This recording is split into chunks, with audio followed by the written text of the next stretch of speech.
Howdy folks, welcome to the brewery. Today I'm doing a follow-up taste testing on the Great Northern Clone. This brew was done a while back. It's now been about 9.5 weeks since it was bottled, which is I think a lovely amount of time for a lager to condition to get to where it should be. So a perfect time to sit down and have a look at how it's gone. So before I get into it, thank you to all the Patreons who support the channel. Guys, big thumbs up. There's a link down the bottom, Patreon, if you're interested in having a look, check it out. Might be your thing. It helps me do this sort of thing on the channel, experiments and playing around with different things. If you subscribe to the channel, big thumbs up, thank you very much. If you're not, hit the subscribe button. And if you're sitting here watching, you might as well give me a thumbs up while you're going.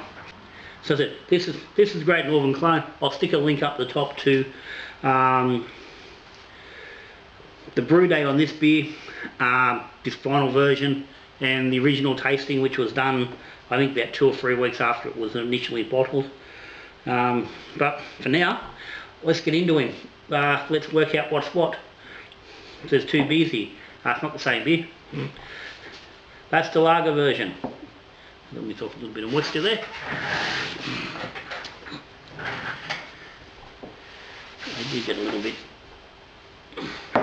They're a bit energetic on the on the froth when I poured them. This is the lager version done with 3470 at 12 degrees. This half of the batch was done with US-05 at 12 degrees as well, and this was just playing around with 05 to see how it would go down those 12 degrees. I've done it on a previous brew on an ale, so wondering how it would go on a lager. So this is the main one we're looking at.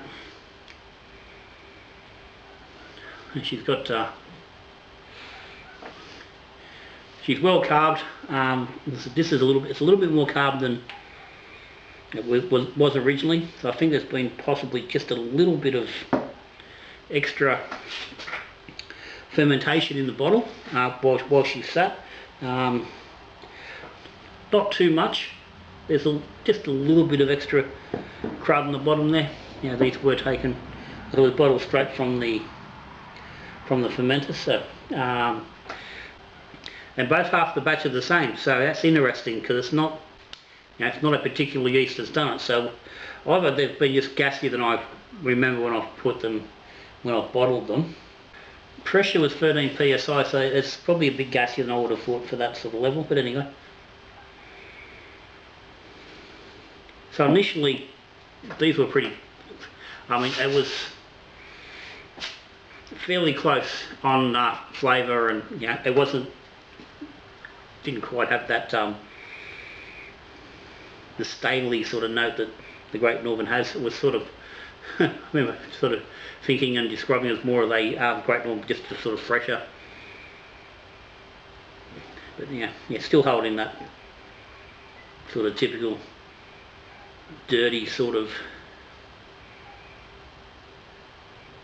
you know, lagery smell.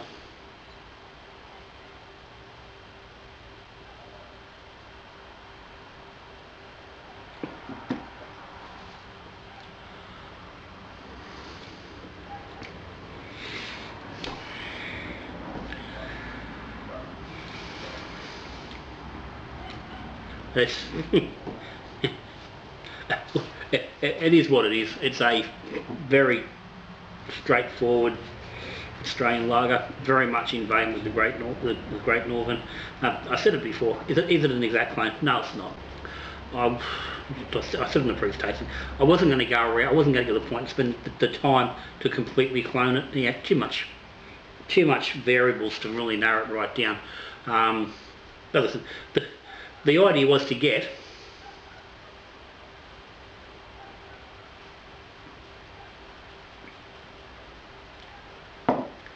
a beer down in that very focused group, like in that sort of vein, in the taste and the feel. This sits exactly on Great Northern as far as gravity goes, and the ABV. The taste, I said, it's very close. Yeah, if you're a hardcore Great Northern drinker, yeah, you're gonna notice, you're gonna pick the difference. You do a side by side, you're gonna pick the difference. But you give that beer to anyone who drinks that sort of beer, Great Northern, Iron Jack,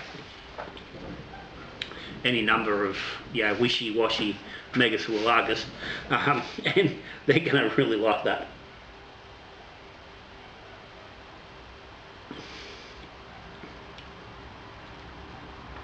It's got no real bitterness. There's a nice little amounts of sweet malt, little bit of earthy dirt coming through from the Super Pride, and that's it. Simple, clean. Just, I mean, okay. It's a good beer. As far as how it's turned up and how it presents. I'm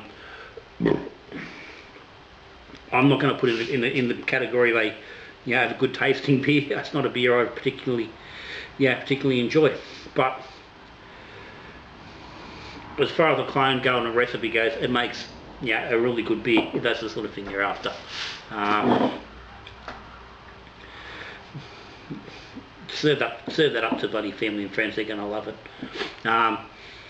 The 05 version, it's a little bit dirtier on the nose. Actually, it's actually it's very much similar. There's an ever so slight touch of bubblegum on that, which isn't there. That's exactly the same except for that slight bubblegum note.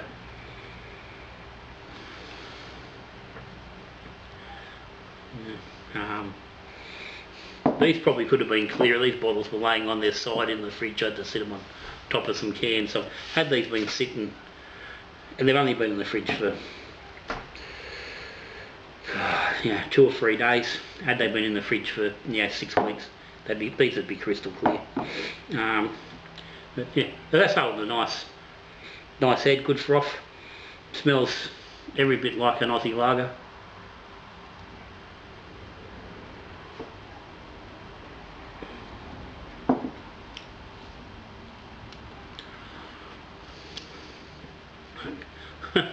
There's nothing wrong with that. Initially, the 05 I thought had a little bit of roughness and a bit of a strange note, which I initially had thought was put down to some stress from being so cold. But it seems to have really settled with that bit of conditioning.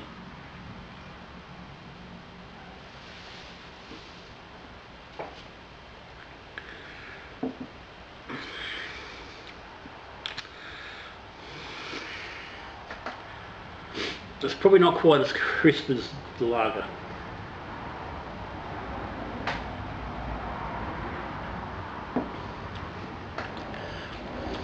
Actually, let's change that. It's not as soft as the lager. The bitterness and the dirtiness of the hops are a little bit more pronounced in that. And actually, for me, I prefer that. Those flavours stand up a little bit more and give it a little bit more interest. Definitely still drinking like a lager. It's not drinking like an ale.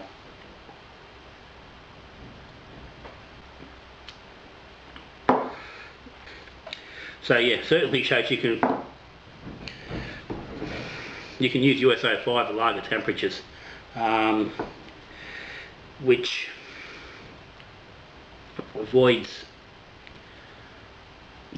a lot of dollars, because that was done just a standard 1 gram a litre of the 05. This is done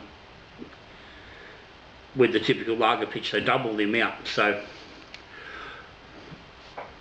as they are in a 23 litre batch, that's going to cost you 4 packets of lager yeast, so $32 to $36 depending on where you get your yeast from, somewhere in that vicinity. that's costing you 2 packets USA 5, so you're looking, $8 to $10.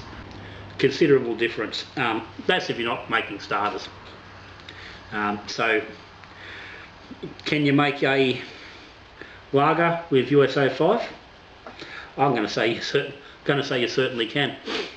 I said this is the second beer I've done with A5 at 12 degrees. The first was a summer ale, and it was bloody very drinkable as well.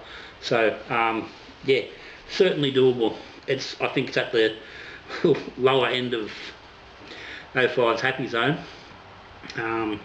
but given that flavour, I don't think you can't completely argue that either. So, but anyway, guys,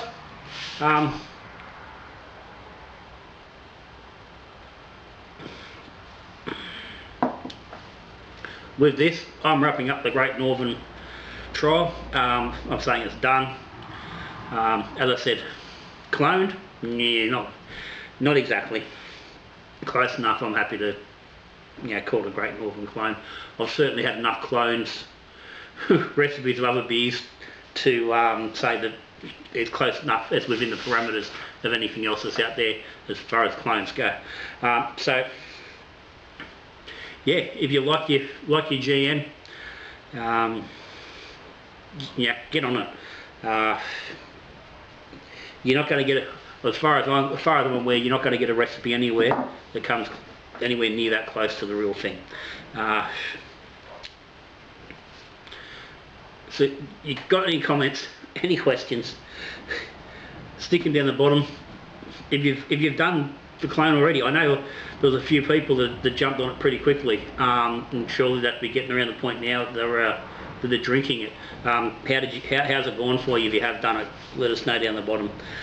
Again, thank you to all the supporters of the channel, Patreon subscribers, everyone that watches. Thank you very much. But that's me. So till I see you again, we're brewing beer, drinking beer, or talking beer. Good brewing.